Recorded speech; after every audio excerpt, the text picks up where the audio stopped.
Now pull up a chair, darling, and sit with me a while, because today we're going to talk about something that I think has been weighing on your heart for a real long time. And I think deep down, you already know what it is. You've been making yourself small. Not a little bit small, real small. Quiet in the corner small. Change your opinion before you finish your sentence small. And I've been watching it happen to good people my whole life, and it breaks my heart every single time. So today we're going to sit together, right here in this old farmyard of mine, and we're going to talk about why it happens, how you got taught to do it, and most importantly, how on God's green earth you stop.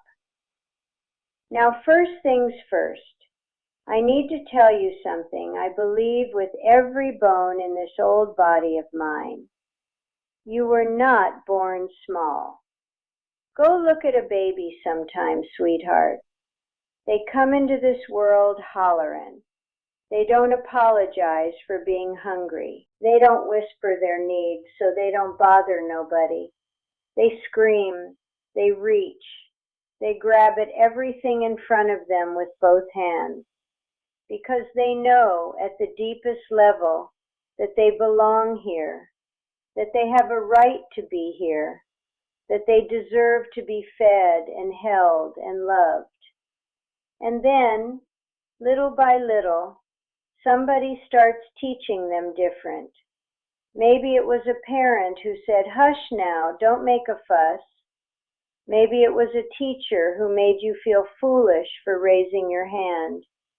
Maybe it was somebody who laughed at something you made or said or wore. Maybe it was somebody you loved who made you feel like your feelings were a burden. Darling, whoever it was, they were wrong. They were passing down their own hurts and fears, and they handed them to you like a hand-me-down coat.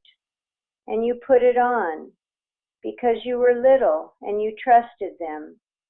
And now you walk around in that old coat every single day, not even remembering it ain't yours. Now let me tell you something about this farm. I've been working this land for more years than I care to count. And one of the truest things I ever learned out here is that you cannot grow something by cutting it back before its time. I had a young apple tree in the south field once. Came up strong, grew fast, stretched those branches out wide like it just couldn't wait to meet the sky. And my neighbor, God bless him, he meant well, said to me, "Mabel, you ought to trim that back. It's getting too big for its place." And I thought about it. I almost did it. But something told me to leave it alone. And that tree gave more apples than anything else on this property. More than the trimmed ones. More than the ones I'd kept small and manageable. Because it was allowed to grow into what it was supposed to be. And sweetheart, you are that tree. You were always supposed to take up that much space, but somewhere along the way, somebody convinced you to trim yourself back, and you've been living half-grown ever since. Now I want to talk about the ways you make yourself small, because I think you'll recognize them, and I want you to hear them without shame, just recognition. The first one is apologizing when you don't need to. You bump into a chair and you say, "I'm sorry," to the chair. You share an opinion and you start it with, "I'm probably wrong, but..." You ask for something you've earned and you spend 5 minutes explaining why you deserve to ask. Honey, that ain't manners. That's self-erasure dressed up as politeness. The second one is changing what you think based on who's in the room. You say one thing to one person, then you're with somebody different and you start shape-shifting.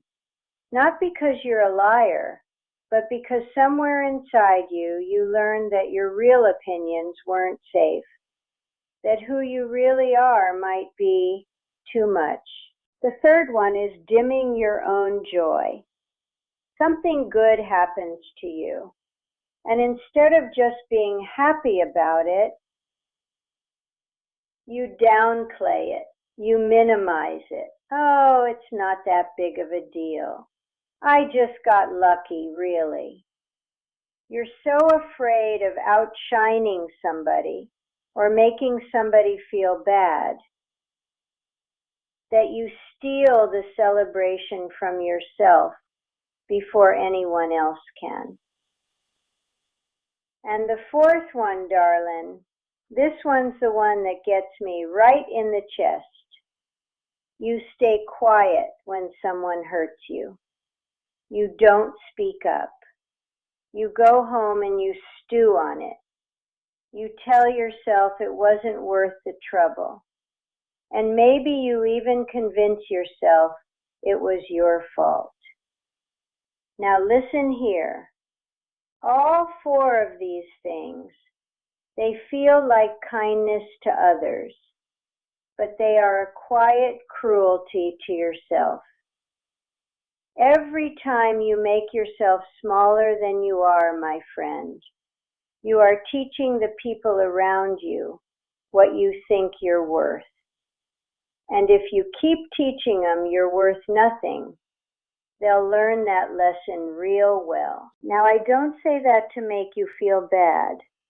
I say it because I want you to see something. You have been the one keeping you small. Not them. Not anymore. You. And that means you are also the one who can change it.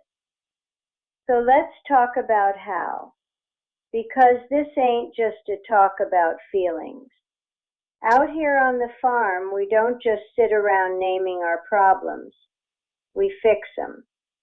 The first thing I want you to do is notice the moments you shrink. Just notice them. Don't beat yourself up. Just pause and say, there I go again. Awareness is the first seed. You can't grow what you can't see. The second thing, I want you to practice taking up space in the small ways first.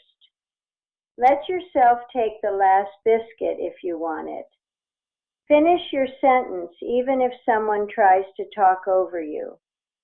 Give your real opinion when someone asks, at least once a day. These little things build something, sweetheart. They build the muscle of knowing you belong here.